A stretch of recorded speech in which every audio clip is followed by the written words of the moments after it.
The entire NFL timeline just froze mid-scroll because Tom Brady went full detective mode and torched the Cleveland Browns for straight up sabotaging Shedeur Sanders. Yeah, you heard that right. Forget the retirement yachts and the green smoothies. Brady just dropped a truth bomb that has fans wondering if the Browns are running a football team or a secret spy operation. Something crazy is brewing in Cleveland, and it's way bigger than just bad play calling. We're talking about a system that's designed to fail, and Shedeur is the latest victim.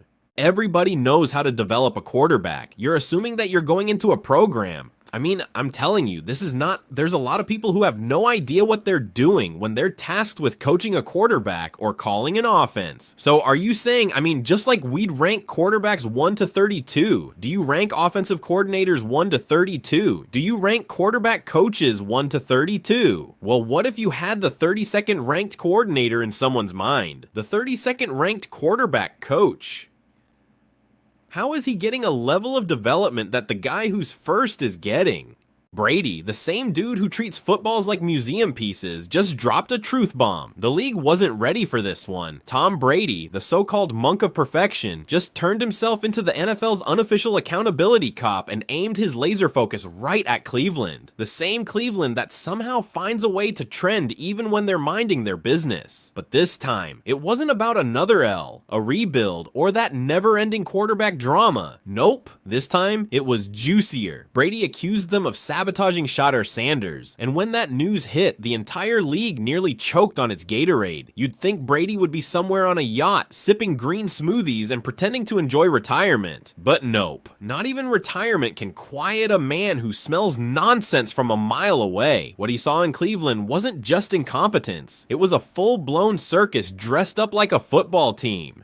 Let's give him a chance. Let's give him a chance with the play calling. You have an offensive line that isn't playing that well, so what do? Why not just play the short game so he can get the ball out of his hands very fast to run a competent goddamn offense? Outside of that, Shedeur has to be better in understanding that the offensive line that you're working with right now is not adequate. Why not allow the players that are competing for a job, in this instance Shedeur Sanders, to finish off the 2-minute? The local Cleveland media keep going relentless on Shedeur. He's entitled, distracted, developing slow, can't learn the playbook, not getting practice reps with the scout team, not getting practice reps at all. But what if I told you that none of that has anything to do with football? This goes deeper than people realize. If y'all ain't seen it, Tom Brady came out on KinCard. Now, this is pertaining to the Browns saying they're developing a quarterback.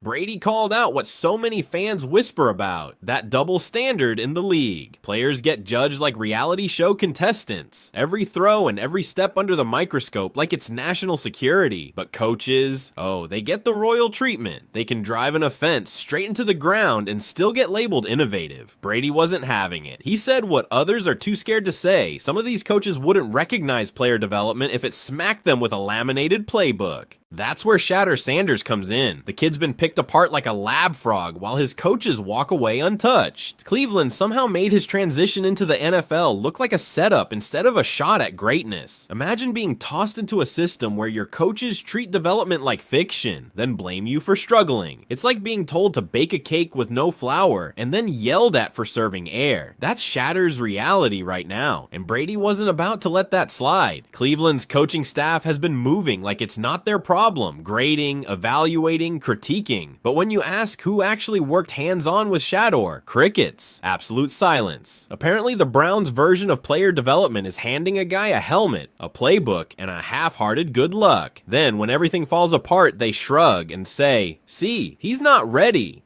Is it either the Browns are actually developing Shedeur, which I told y'all before too?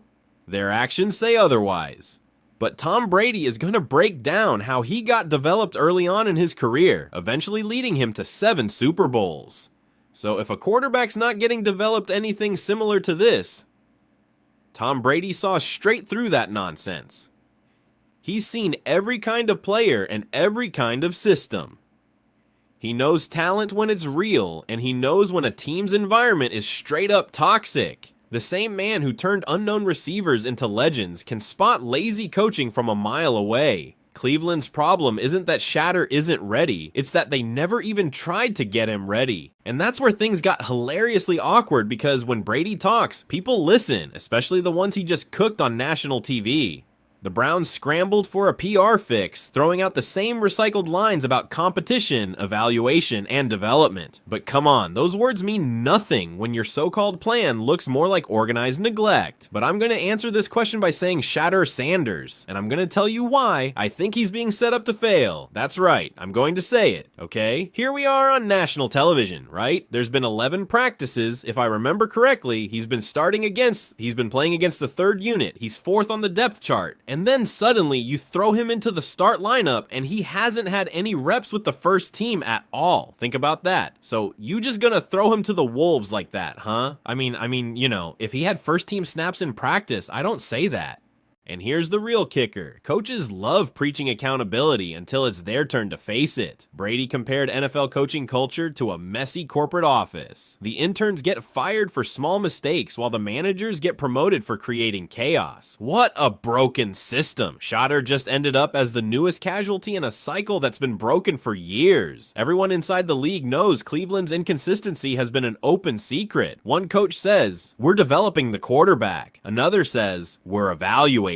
And another, he doesn't even remember the kid's name. Every meeting sounds like they're reading from different scripts, and none of them involve actually improving the player. Brady's words hit hard because deep down, everyone knows he's right. And just when you thought it couldn't get any messier, boom, Stephen A. Smith jumped into the fire. The man who turns outrage into a full-blown performance didn't just agree, he exploded. He's been warning for months that Shedeur's situation smelled like sabotage, not struggle. That's not opportunity, that's entrapment. Stephen A. said it's like tossing a man car keys in the middle of a tornado and yelling, "Show us what you got." How's a quarterback supposed to build rhythm, timing, or leadership when the only guys he's throwing to are fighting for practice squad spots? It's chaos disguised as a development plan. I always had this theory that quarterbacking should be easier now. You have personal coaching, 7-on-7 camps.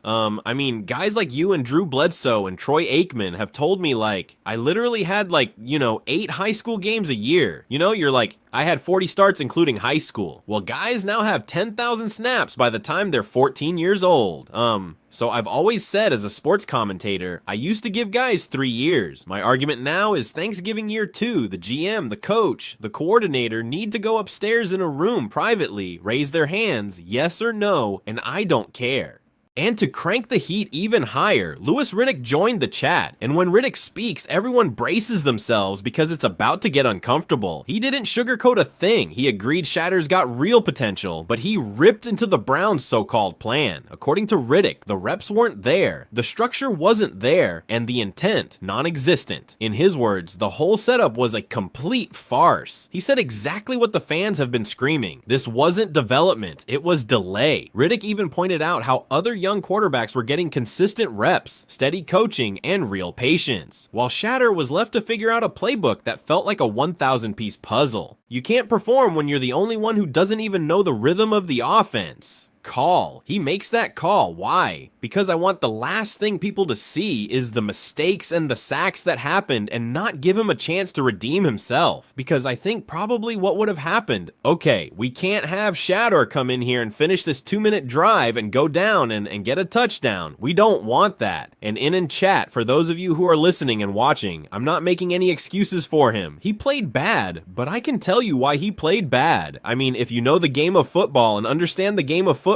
understand that those that are in there with him during that time, I'm not going to be on the Every single snap turned into a high-stakes audition, and the silence from Cleveland's leadership said it all. Not one person stood up for Shedeur. If nobody in that building is advocating for him, he's basically an orphan inside the organization. No mentor, no protection, no accountability. That's not development. That's a career death trap. And then came the cherry on top, the moment that made this whole saga feel like a straight-up football soap opera. Jimmy Haslam, the Browns owner himself, casually admitted he had no idea Shedeur Sanders was even signed. None. He literally said he left that decision entirely to the coaching staff. Like, what? How does an NFL owner not know about a quarterback being added to his own roster? That's not management. That's negligence wrapped in a designer suit.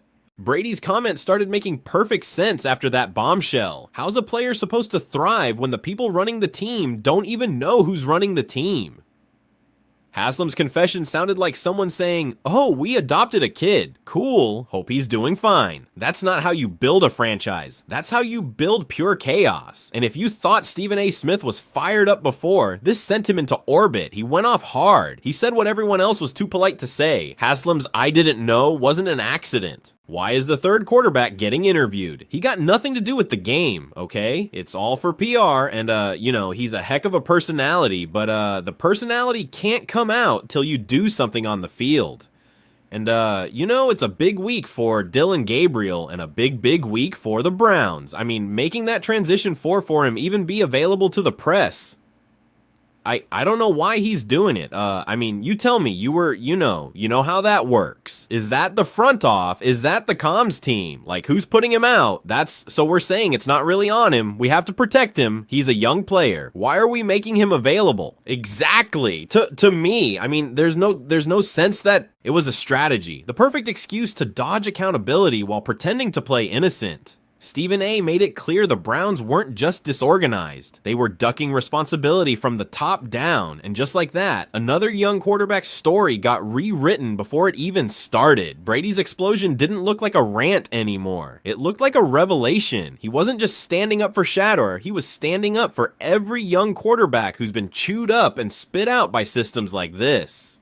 The league is filled with coaches recycling the same tired excuses, pretending to evaluate talent while never giving that talent a fair shot to shine. Shedeur just became the poster boy for how broken that formula really is. And here's the crazy irony. Brady himself was once in those same shoes. Drafted low, underestimated, barely getting reps. The only difference, he had Bill Belichick, a coach who, quirks and all, actually believed in developing players. If Brady hadn't been given that real shot, the world might never have seen the GOAT we know today. She'd get thrown in there with the wool, because the real wolves come during the season. Pittsburgh is coming. Baltimore is coming. The real Wolves is coming. Now I am praying to God that Shedeur gets an opportunity to show what he can really do. And I think that would be probably the best thing for him, but knowing the Cleveland Browns, they dumbass going to trade him. That's why Brady's words hit like a punch, because he lived it. He's proof that real development changes careers. He called out the culture where players get blamed for everything, while underqualified coaches hide behind buzzwords and fake evaluations. The whole thing doesn't even feel like a merit-based league anymore. It's an ego contest with headsets and press passes, ranked the 13th best starting quarterback in the league. And you know what's wild? Cleveland's coaches actually thought they could quietly sideline Shedeur Sanders without anybody noticing. Like the football world isn't watching every single snap, every lineup change, every little roster tweak. I've heard ex-players talk about Shedeur. I've heard ex-NFL coaches. I've heard media members, meaning like beat reporters. I've heard fans talk about Shedeur. And it's funny, I was on with my buddy Bill Ryder today, and I, declared myself as Switzerland, and he's like, well, it sounds like you're more and more like, maybe I can't remember what he said, but basically that more positive about Shedeur than not. And I was like, well, I think some of my positivity is I look at the kid and I go, skill set wise, I think he has what it takes to be anywhere from the 13th best starting quarterback in the... Then Brady spoke up, and just like that, their so-called plan started looking less like management and more like a flat-out cover-up. It's almost poetic. Brady, the man who mastered structure, is now calling out the system that refuses to build it. He's like that retired professor walking back into class, realizing students are still being taught the same outdated nonsense he fought to fix 2 decades ago. Except this time, the stakes aren't grades. They're millions of dollars and a young quarterback's entire career. And let's not pretend Shedeur is some random prospect. The kid's got pedigree, precision, and pure confidence. He's not just playing the game, he lives it. Yet somehow, Cleveland's coaching staff will walk away from this untouched, spinning it with press conferences and buzzwords like growth, adjustments, and learning curves. Meanwhile, Shedeur will be left rebuilding his confidence from the ground up, while the same coaches keep cashing checks like nothing happened. Accountability nowhere to be found. Brady's message cuts straight through the league's league's noise. If you're going to judge players like pros, then hold coaches to the same damn standard. Don't praise them just for showing up in team gear. Judge them on results. Judge them on how well they actually prepare their players to win. And that's what you ask for. You know, that's what you ask for within the game.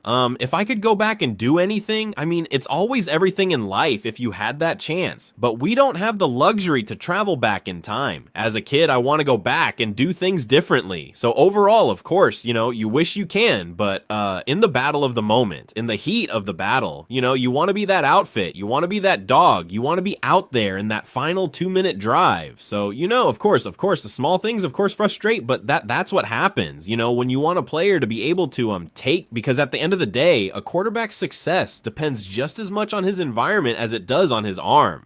And the ripple effect, it's already spreading like wildfire. Analysts, fans, and even ex-players are calling out the hypocrisy. How is it that players lose jobs after one bad game, but coaches can destroy entire careers and still get extensions? That imbalance is ridiculous. And Brady just gave it the spotlight it's been missing for years. When Tom Brady speaks, it's not gossip, it's a warning shot. He's saying what players have been whispering in locker rooms for years. Coaching is the NFL's biggest unmeasured variable. You can have all the skill in the world, but if your staff doesn't believe in you, you're doomed before you even take your first snap. And honestly, if Brady hadn't stepped in, this story probably would have vanished into off-season fog. He's got to put in the work. He's got to adapt to the NFL. He's got to adapt to not being coached by his dad. But physically, when we talk about physical talent, the concerns I have about Dillon Gabriel aren't there with Shedeur. Now, I would not have taken him with a number 2 pick under any circumstances. I might have thought about it at 33 or 35. I definitely would have thought about it at 92 over Dillon Gabriel, but the truth is, like, I don't feel beholden to either of these quarterbacks. Like, we should treat them like scratch-off lottery tickets until proven otherwise. But I'm watching the discourse fall out with Shedeur Sanders. In the latest one's pantomiming, but certainly the one before this was him saying that he feels like he could do better than a lot of the starting quarterback stuff you see around the NFL, and that he's confident he'll be ready to go when his numbers, but not anymore. Now, Cleveland's under the microscope. Every move with Shedeur will be dissected. Every rep, every quote, every coaching call, all of it's on trial now, because when the GOAT calls you out, you don't just brush it off, you answer for it. There's something poetic about all of this. A league that still can't figure out how to protect its future. A system where politics outrank progress and loyalty outweighs logic. Maybe it's time the NFL stop pretending this is just about competition. Maybe it's time to admit the real game isn't always played on the field. It's played behind closed doors, where careers are decided before the first whistle even blows. And until that hidden game changes, Brady's words will keep echoing through every locker room. If coaches can't build their players, maybe it's time we start rebuilding the coaches. If you enjoyed this deep dive, don't forget to like, comment, share, and subscribe for more wild breakdowns just like this.